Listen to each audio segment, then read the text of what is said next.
Hi, I'm John Davidson, lead pastor at Evangel Temple. Thank you so much for tuning into the message today. I hope it's a blessing and an encouragement to you. If it is, leave us a note in the comments. We'd love to hear from you. I hope you enjoyed this message from God's Word today.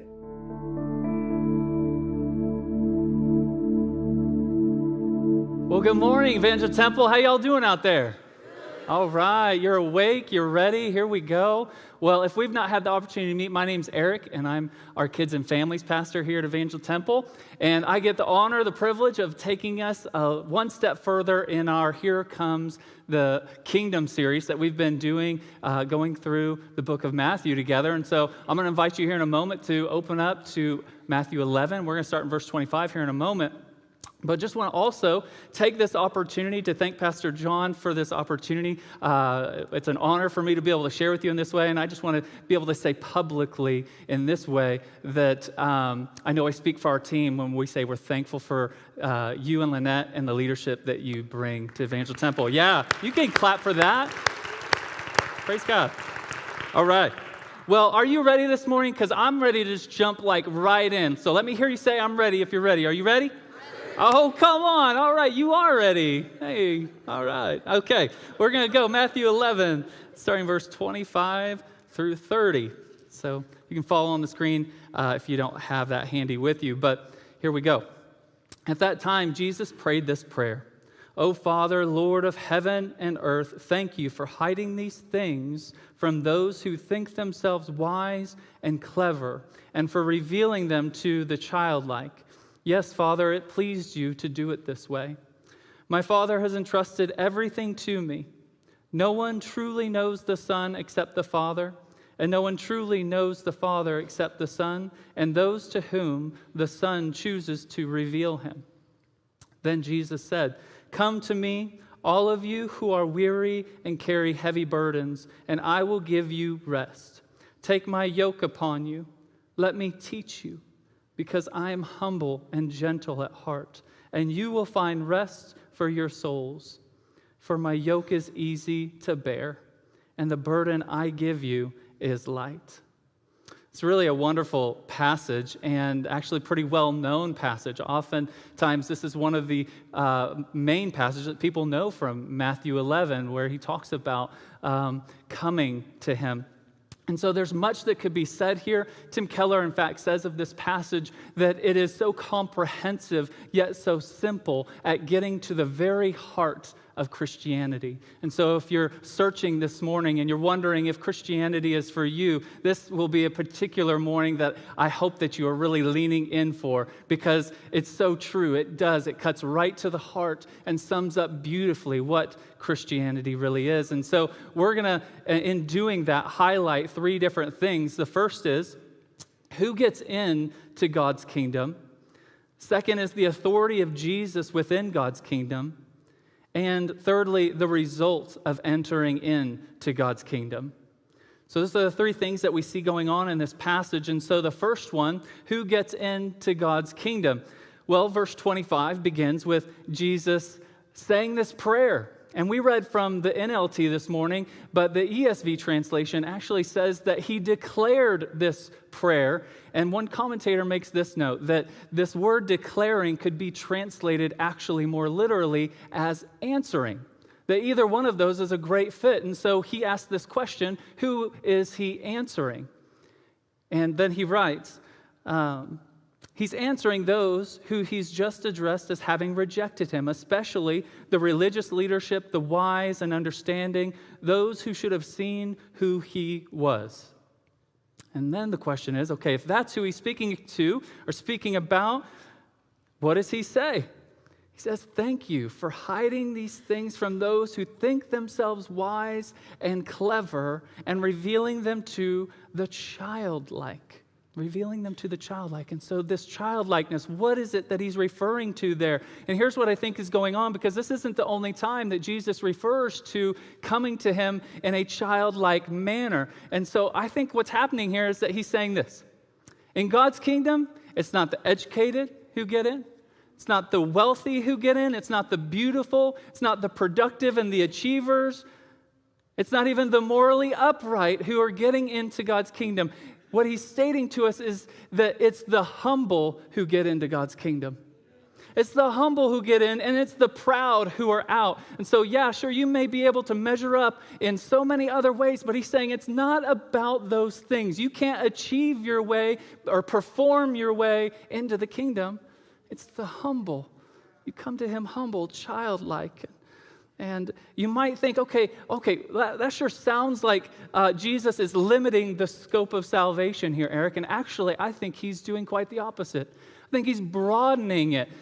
Because in other religious frameworks, I mean, think about it. Every other religious framework, it's do this, follow this, perform in this way. If you can achieve, then you will find favor in God's eyes. What if you can't? What if you can't achieve? What if you can't measure up? And so Jesus is actually saying, no, it's not about that. You just have to come humble and just come to me. You just have to come recognizing your great need. See, one of the things about humility that we recognize is people who are humble seem to have a sense of self-awareness to their reality of their condition. But people who are humble also have a sense of being able to see great value in others, seeing people for the worth that they really are because they're not proud and looking at themselves. And so the humility allows you to recognize worth in someone else. And that's exactly what Jesus is responding to these people about. He's saying, you didn't recognize me for who I was. You didn't see me. You couldn't see the value that I was bringing. And so let's put it like this, is that it's those who are able to, the misconceptions will keep us from experiencing reality. And so he's saying, if you can remove misconception, you'll be able to see me for who I am. You'll be able to experience reality, because anytime we experience misconception that keeps us from reality, what you're going to experience is frustration. Frustration because something's not working within its design. Something's not working the way it was made. Anytime something doesn't function within its purpose, it experiences frustration. God built the world. He's built everything in a certain way with certain design. He's built principles into the way the world works. And sure, you can break those principles, but eventually those principles bite back. They bite back and they'll break you, because it's just how things are designed. Have you ever tried to use a tool in a way that it wasn't actually formed to work? I'm an expert at this. When I work on my car, I use tools the way they're not meant to be, and then it doesn't work right, and I hurt myself. This is what happens. You know what I'm saying? Anytime something doesn't function within its purpose, it's frustrated. Okay, so let's look at this. Like, I have 3 boys, Jack, Calvin, and Wesley. Jack's 7. Wesley's 4 and Wesley's 1. So with my boys, we always try to encourage questions in our house. And I think that that's a really wonderful way for them to grow. My mom did that with myself, encouraging me to ask questions. And so we always do that with our boys. But no one told me that that was a terrible idea, because now what happens? Questions. All the questions. Questions. But so when they were small, they would ask these questions, Jack and Calvin, and Melissa and I, we could just say just about anything. And they were like, oh, you're so smart. You're brilliant. That's amazing. And I'm like, yeah, I am amazing. And I am brilliant. And I do know everything. You're right. And so does Mom. We know everything. Don't you forget it. But now they've gotten older a little bit. And now they ask questions, and I'll go to responding to this question, and then Jack or Calvin will go, wait, Dad, that's not how it works. It actually works like this. I'm going to tell you how it really works. And I'm going, no, let me pause you for a second, because your 7 or 4 years old of experience on this earth has not given you like the expertise on this thing here, okay? I know you think you have it figured out. I know you think you see how it works, but you really don't.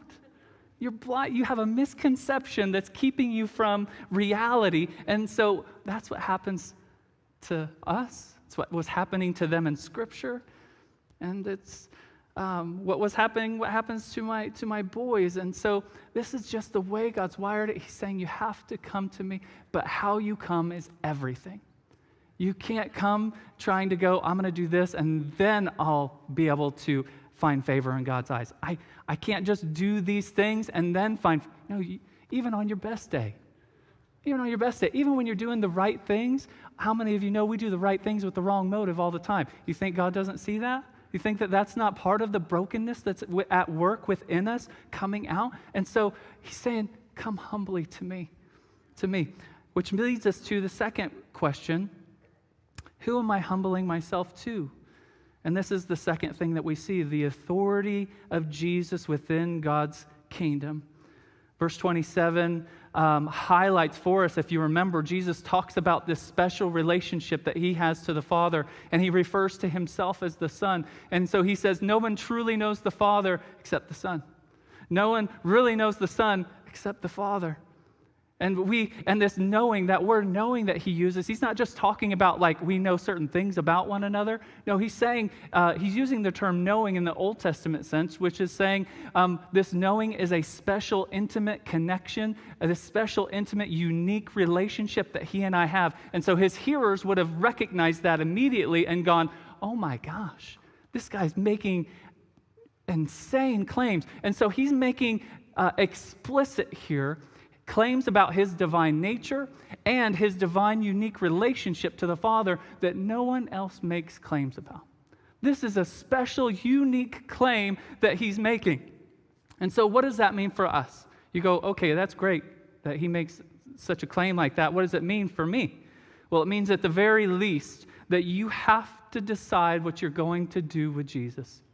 You have to decide. There's no like middle ground when it comes to Jesus. He doesn't leave room for indifference. He doesn't leave room for me just to be like, oh, he's a great teacher, or he was a good guy, he did good things back then, or he valued people. No, yes, all of those things good, but his claims are so much more drastic and so much far beyond him just saying that he's a prophet or he's a good person or a good teacher. No, he's making a claim that we have to deal with, and he's either right or he wasn't.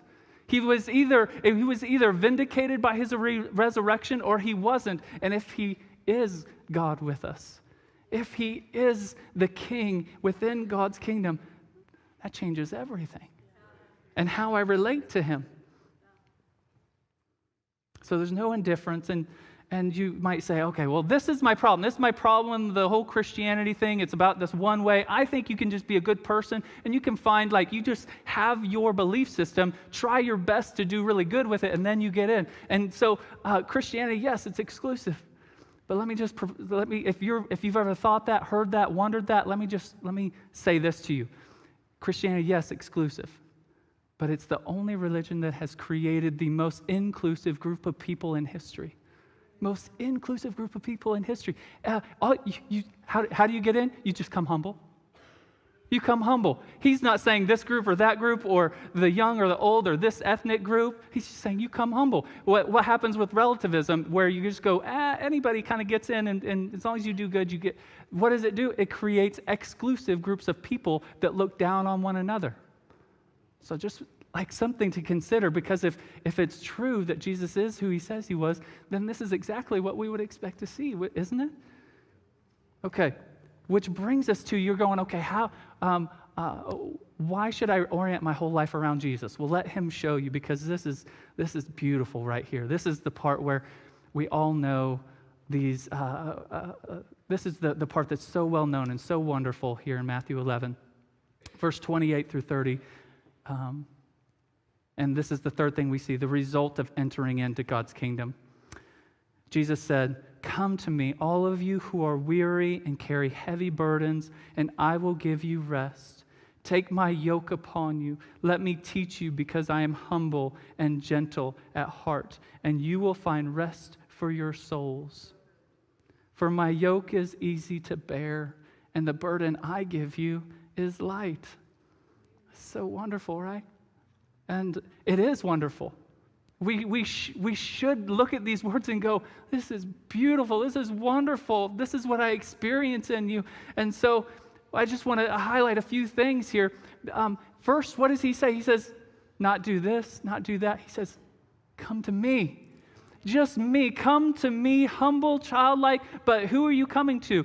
You don't come trying to clean yourself up in any sort of way, saying, I'm too terrible to come to Jesus. He already knows all of it, and he's just saying to everybody. He said to all means all who are weary, all who are carrying heavy burdens. And he says, come to me just for who I am. Just for who I am, because you see the beauty of who I am. Not to get anything, not to hope that he makes your life better in some way, but just because he's so worthy and all that he's done for us. See, if you come to him trying to get something, then you're just trying to use Jesus, and that's not a relationship. That's not, if I had tried to propose to my wife saying, hey, I'd really like to marry you, but only if you do this, this, and this, and if you provide me with this, and if you don't, sorry, will you marry me? Please? No, she'd be like, peace out, bro. I'm going to go find another guy, okay? And so how much more so, if that happens on human relationships, how much more so in how I relate to God? God will not allow himself to be used. He won't let us do that. That's not how it works.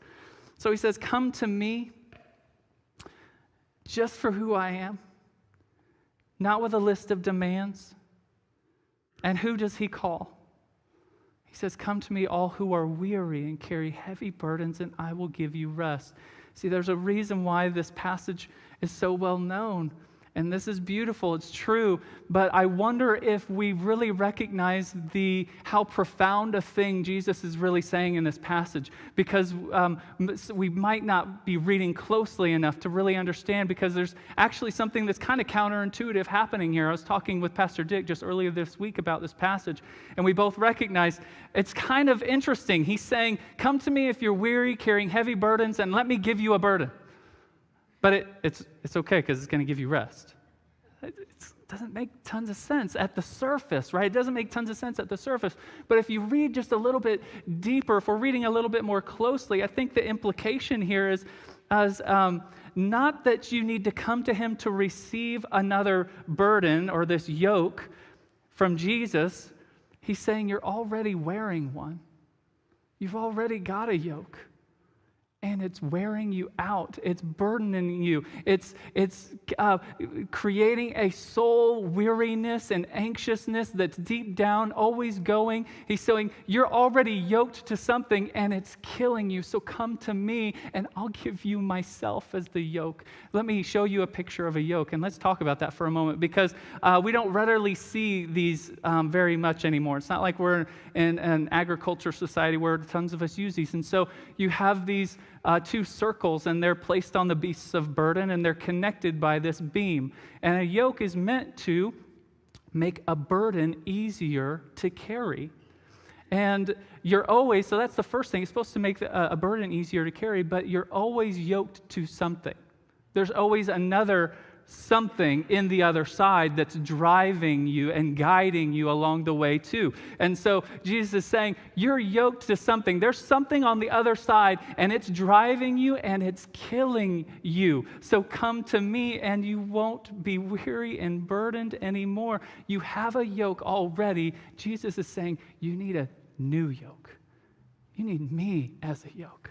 So here's what was happening to his hearers. We're told in Matthew chapter 23 and verse 4 that the teachers of the law were placing heavy burdens upon the people with their law and their expectations, and they weren't even lifting a finger to lift or bring any ounce of relief to these people. And so they're burdened down by the law, and what should have been apparent to them and should be apparent to us is that as we're looking at God's law, yes, it's good and it's beautiful and it's right, but you can't measure up. You can't do it. I can't do it. Have you ever tried to relate to God based on your efforts before? Have you ever experienced that exhaustion before of I cannot measure up before God? And it should have been apparent to them, but yet they had this burden that they continued to carry and was still upon them. And you can't measure up. You've yoked yourself even yoking yourself to some moral uprightness of saying, I'm going to live this way, will drive you down into the dirt, because when you're doing great, you'll feel like you're on top of the world. When you blow it, what happens? You feel crushed. You feel worthless. You feel like you're not worthy of God's love. You feel like you're insignificant. He's saying that's a bad yoke. It's impossible. Why? Because everything in this world, including you and me, we're in this state. We live in this state. We're born into this state. Creation is fractured and marred and distorted by sin that has entered into the world. So we've all turned from God, and we now experience this severed relationship that we were made for. We were made to glorify God in relationship. We're severed from it, left to ourselves. We can't experience it. And so what do? We yoke ourselves to something to fill that gap, to try to make our lives worth living. Everybody lives for something. Everybody worships something. Whatever's on the other side of that yoke is what you live for. It's what your life is oriented around. And so you will be yoked to something. And so as we experience the frustration of this disconnected relationship to God, we will try to make our lives worth living by connecting to something. And that shouldn't be too much of a surprise to us in how we experience this, that sin has disconnected us from God. We experience that in human relationships too. So if I sin against my wife, now there's this fracture until somebody absorbs the debt. If you sin against somebody else, there's this fracture, there's this indebtedness in that relationship until somebody absorbs the debt, right? And so he's saying, this is how you're trying to find to close that chasm, and it won't work by yoking yourself to other things. So are you tired? Are you weary? Are you carrying things that you feel like are unending, that vacation just doesn't solve? It doesn't fix it. That time off just doesn't fix it. Getting more rest didn't fix it. Getting that new job didn't fix it. Getting a new spouse won't fix it. It's this angst underneath everything that just won't stop, right? Doesn't stop. And this ought to be pretty jarring to some of us who say that we've come to Jesus, because here's what Jesus is saying by implication. If you say you've come to me and yet you're still experiencing this, have you really come to me? Because I know for me it's a little jarring. So what does it look like for me? What am I tempted to yoke myself to? For me, early on going into ministry, I experienced something that was not what I expected. I remember feeling called to go into ministry at 17. I remember sitting in the room and I thinking to myself, man, who talks like that? This is amazing. Who talks like that? And I remember just God tapping me on the shoulder and going, what if I used you like that? And I was like, okay. And so from that moment forward, I started pursuing ministry, going to Bible college, going to seminary. We would lead as many things as we could, taking as many opportunities as possible to preach, and all along the while continuing to serve as a volunteer in the youth ministry at the time of the church that we were at. And I remember even just like sitting in as a volunteer, I'm sitting in the room, and now I'm watching this pastor, and I'm going, man, I just can't wait till I get to have a job like that. Can't wait till I get to do that. And here's what was a little uncomfortable about it, though. It's that guy, I remember seeing him when he was a high school student. And now look at him. He's so much further ahead of me. Look at where he is and look where I am. And so here's what started happening underneath, which I didn't quite realize. Because I was a corporate manager for a company here in town, took us about 2.5 years after seminary to finally land in our first full-time position of ministry. And so once I finally got it, I just dove right in. I gave myself completely over to it, doing everything I could to preach the very best messages, to lead in the very best way, to lead the very best events. And so there's all these things I was just constantly giving myself to. And here's what would happen. I'd go into like a message, and if I did really great, if I preached a great one, and I'm like, man, people responded. I saw somebody in tears. Man, I must have done a good job. He was actually crying about something else. But I mean, he didn't tell me that, so I thought it was like for me. And so I go into Monday and I'm like, woohoo, I'm feeling pretty good. All right, I did great. And then what happens when I preach a clunker the next week? Man, I feel like a failure. God, why'd you call me in the ministry? I just want to quit. Why do I have to do this?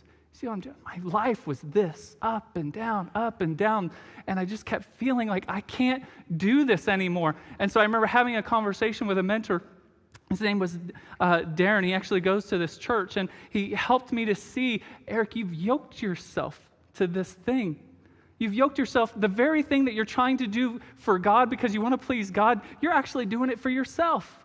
You've yoked yourself to this thing, and performance and achievement have become the real thing. And because of that, I was crushing myself with the weight of it. And then I'm also, not only that, but by byproduct, I'm not actually present and prioritizing the things that need to be prioritized. I'm at home, and I'm with my bride and my boys, and I'm playing with my boys, but I'm not actually there. I'm thinking about the next event, the next content for the sermon. What's that leadership issue that needs to be handled? What's the next, thing that we need to do to push the ball forward with our church? All the while, and it just never stops. So what is it for you? Because we're all tempted to yoke ourselves to something in place of Jesus. And the yoke is, it's just built into how God's wired us. You'll yoke yourself to something. So what are you putting on the other side? And if it's not Jesus, it will abuse you. It'll take you places that you don't want to go.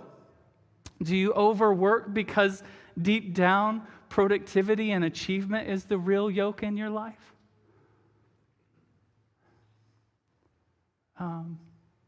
That if I can just get the praise of the people in this way, in this sphere at my work, then I'll feel like I'm worth something.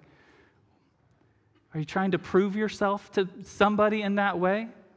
Do you feel like Christianity is restricting and confining for you? And I think this is one of the key lies for young people. So I think it applies to all people, but in particular, young people, that you feel as though you're missing out. You see you see people, and they're all, how do we put this? Having a great time based on their just self-discovery, self-expression, and just living life the way they see fit. And so you look on and you go, man, am I missing out? Is God withholding? Is this really the way I ought to live? And so let me just help you see for a moment. Jesus, everybody's yoked to something, and they're no exception. They're yoked to their self-discovery, which is going to crush them as well. And so here's what I think God would say to you. He'd say, look, I have the whole yard right here. Run, play, have a great time, experience all the beauty of what it means to have fun right here in the yard, because I'm watching out for you. Close your eyes and just play even. But you know what everybody else is doing? They're trying to go play in the middle of the street over here with the highway, and you know what's going to happen? They're going to get hit by a truck, because that's not how it works. So God's not restricting. Actually, he's saying, here's where freedom is found. It's actually right over here. Come over here and play in the yard. Are you anxious over finances because deep down, having the ideal living situation that you wish, if I just had this, then I would be at rest? Do you feel crushed every time you blow it? You're yoked to just measuring up morally. Do you find you're constantly crushing your kids or your spouse with your expectations because you've oriented your whole life around the perfect family or the perfect kids or the perfect spouse? And so you have these expectations, and when they blow it, you feel like, there's a ton of bricks that's laying on their shoulders. They can't bear up on the other side of that yoke that you've placed on them. In fact, here's what happens every time we have something on the other side of that yoke. The very thing you want most is the thing that you're going to lose when they're on the other side of the yoke. The very thing that you want most is the thing that you are going to destroy over here. And I think it's a beautiful way to put it. I love John Piper wrote this poem for his son when he got married. And so anytime I perform a ceremony, I try to include at least this line, because I think it applies to marriage in particular, but I think it can be applied to all sorts of different things to help us make sure our loves are in the right order. And so he says this when he's speaking to his son in this poem. He says, love her more by loving her less than Jesus. You will love her best when you love her less, loving her less than Jesus. You want to have the right relationship to your work, to your spouse, to your kids, to your friends. You gotta love them less. You'll love them best when you love them less than Jesus. See, Jesus means to give you life. He means to make you fully human. And what we do is life disintegrates when we turn from him and we put something else in the yoke. So don't misunderstand Jesus. What coming to Jesus is. Coming to Jesus will bring you peace, yes. And that is a beautiful thing for us to find in him. But when we come to Jesus, he's going to press. He's going to press on that area of brokenness. Because what you don't recognize is that thing is enslaving you. That thing that you've yoked yourself to, that thing on the other side that's driving the bar around your neck, that thing is enslaving you. And Jesus is saying, the yoke is there, and it's meant for me. So come to me humbly, but come just to me. Not to get anything, just because you see how beautiful and how amazing I am. See, maybe you don't see the beauty of Jesus. Think about it for a moment. If he really was God with us, if God vindicated Jesus' divinity by raising him from the dead, and all of that's true, then think about what that means. That means he was God, very God, before anything was. And he was the one who spoke everything into being. I mean, infinite power, infinite love within the Godhead. I mean, but yet then when he creates and he sees the pinnacle of his creation, those whom he's made, those whom he's made in his image, not rightly related to him, whom he loves, and what does he do? He goes to infinite lengths, infinite costs. I mean, far more than we could even imagine. God, very God, but that he humbles himself and he becomes a man, and he's born poor in a manger where nobody knows him, nobody knows who he is. And what does he do? He lives an obscure life for 30 years. And then through his ministry, he's serving and loving people and doing the miraculous in their life for their good and for the glory of his Father. And then ultimately to be rejected, ultimately to be tortured and spit on and ridiculed, and all for what? He didn't have to be. He was God, right? He lived the perfect life in our place. He did it for us. He went to infinite lengths. And do you see the beauty in it?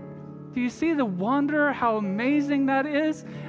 And what it ought to do, and I'm just telling you, I can't adequately articulate it in this moment. So I'm telling you, if you're a seeker this morning, just go look at Jesus. Read through the Gospels, compare his teaching to his life, and just look at how wonderful it is, and look at how he gives himself away. He came and he served, and he's still serving. He's the only one who will not abuse you on the other side of the yoke. He's the only one who can bear up on the other side. He's the only one who can take it. But do you see how beautiful he is? And you know what he's saying? Okay, how do I come? You're going, Eric, how do I come?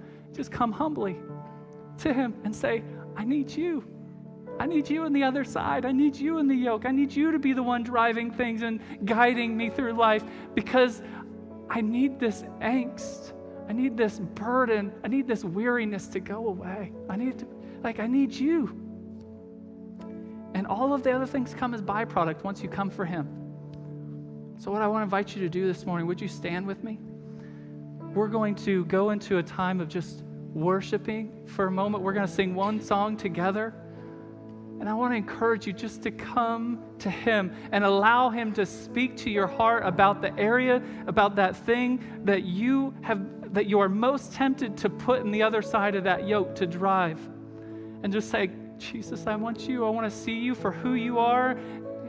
The gloriness, the glory of who you are, how beautiful you are. Just come to him. The Bible says, anyone who calls upon the name of the Lord will be saved. So if you're in here this morning and you don't know Jesus, let me just encourage you.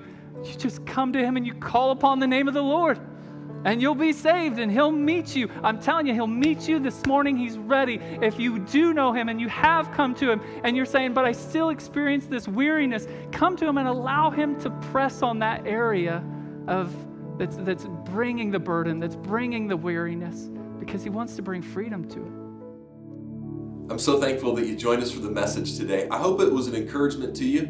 Let us know in the comments what you thought about the message, and if you're ever in the Springfield, Missouri area, we'd love to see you at Evangel Temple on a Sunday morning. You can join us for our 9 a.m. classic service, or you can join us for church at 10:45. We would love to see you on a Sunday morning.